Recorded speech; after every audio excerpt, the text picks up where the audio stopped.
আসলে কারো সামনে না সেদিকে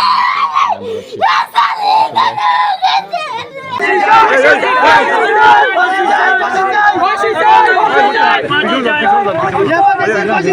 10 মাস 10 দিন গর্ভে ধারণ করে এই সুন্দর পৃথিবী দেখিয়েছে যে মা, এবার চট্টগ্রামে সেই মাকেই বড় নির্মমভাবে খুন করল ছেলে।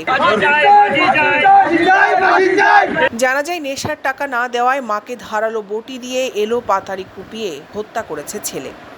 এই ঘটনায় অভিযুক্ত ওই ছেলেকে হত্যার কাজে ব্যবহৃত বটি সহ আটক করে থানা পুলিশ। রবিবার 2 জুন রাত 10:30টার দিকে নগরীর পাহাড়তলী থানা এলাকার বেলুয়ার দিঘির পাড়ে এই ঘটনাটি ঘটে। এ সময় রক্তাক্ত অবস্থায় মেঝেতে পড়ে থাকা মরদেহ উদ্ধার করে লাশ ময়না তদন্তের জন্য মর্গে পাঠায় পুলিশ। নিহতের নাম রিনা আক্তার। গ্রেফতারকৃত আসামির নাম ওমর ফারুক।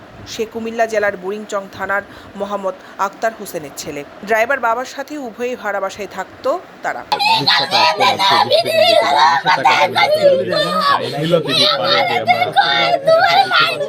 স্থানীয়রা জানান, নিহত রিনা আক্তারের চিৎকার শুনে ছুটে আসেন স্থানীয় এলাকাবাসী।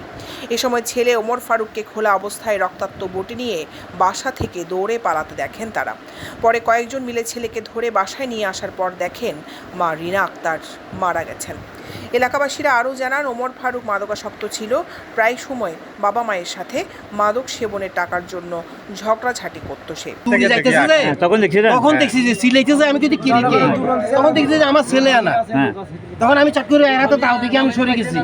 তখন পিছনের লোকজনের জিজ্ঞেস করলাম কি হয়েছে, কথা আর মারা কাটি ফেলাইছে। আমরা মনে হচ্ছে তখন এরাও বলতেছে যে কত মনে হচ্ছে অন্যদিকে মারপিট হয়েছে, এই কারণে দৌড়ে আমি গাড়ি নিয়ে গাড়ি এখানে লক করি বাসায় গিয়ে চাইতে কি আমার ওয়াইফ গোসলখানাতে বলতেছে।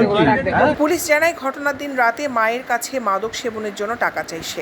টাকা দিতে অস্বীকার করায় রান্নাঘর থেকে দা এনে এলো পাতারি কুপিয়ে মা রিনাকে হত্যা করে ছেলে ওমর ফারুক।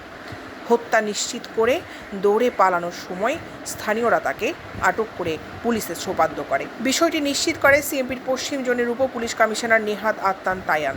দৈনিক আজিতিকে বলেন, মূলত মাদকের টাকার জন্যই মাকে হত্যা করেছে বলে প্রাথমিকভাবে জানা যায়। এই ঘটনায় আমরা অভিযুক্ত আসামিকে গ্রেফতার করেছি। বাকিটা তদন্তের পরেই বিস্তারিত বলা যাবে। মাদকাসক্ত একটি ছেলে, সে তার মাকে কুপিয়ে হত্যা করেছে। আজকে 10:30টার দিকের ঘটনা। বেলুয়ার দিঘি এলাকায় ছেলেটার নাম ওমর ফারুক আর তার মা রিনা খাতুন। তো সে ইয়াবায় আসক্ত ছিল, আমরা প্রাথমিকভাবে যেটা জেনেছি। তো ইয়াবার টাকা চাওয়াকে কেন্দ্র করে সে এই হত্যাকাণ্ডটা ঘটিয়েছে। তো ছেলেটা আমাদের হেফাজতে রয়েছে অলরেডি। আর তাছাড়া হত্যাকাণ্ডে যে আলামতটি ব্যবহার হয়েছে বটি, সেটা আমরা জব্দ করেছি। আমরা মামলা রুজু করে আইনগত প্রক্রিয়ার দিকে অগ্রসর